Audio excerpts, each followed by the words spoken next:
তোমাকে পাওয়ার পর এই দূর প্রবাসে থাকতে হবে দিনের পর দিন, কখনো ভাবি নাই। দেখো, তোমার সাথে একটা মিনিট কথা বললে মনে অনেক শান্তি পাই, অনেক শান্তি। জানো, তোমাকে পাওয়ার পর জীবনে আর কোনো কিছু পাওয়ার ইচ্ছে নাই আমার। তোমার মাঝে আল্লাহ তাআলা যে শান্তিটা দিছে, ওই শান্তিটা আমি কোনো কিছুর মাঝেই খুঁজে পাই না। দেখো, কারণে অকারণে অনেক কিছু বইলে ফেলাই তোমারে, অনেক কষ্ট দিই তোমারে, কিন্তু একটা বারও কি ভাইবে দেখছো আমি রাগ কইরা ঘন্টার পর ঘন্টা তোমার সাথে থাকতে পারি না?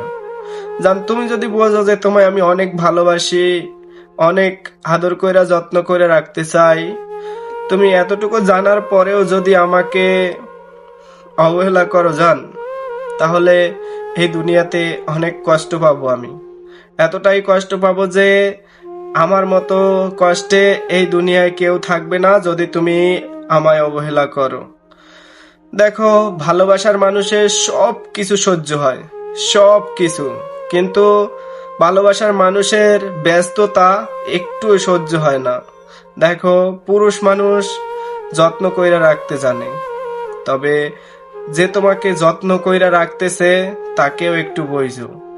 এই দূর প্রবাসে দিনের পর দিন থাইকা যে মানুষটা বুকের ভিতরে, হ্যাঁ, যে মানুষটা বুকের ভিতরে দিন দিন বুককে ক্ষত বিক্ষত কইরা বাইসে আছে, বুকের ভিতরে পচন ধরাইয়া বাইসে আছে, তোমার চিন্তায় যে কবে তোমার সাথে একটু দেখা হবে।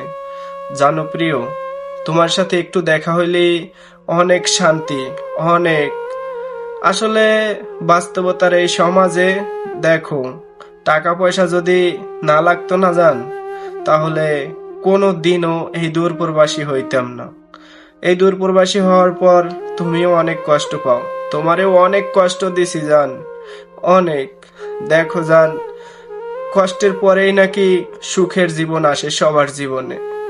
আমি বলবো জান, একটু ধৈর্য ধরে অপেক্ষা করো, তোমার জীবনে আল্লাহ তাআলা সুখ লেখে রাখছে।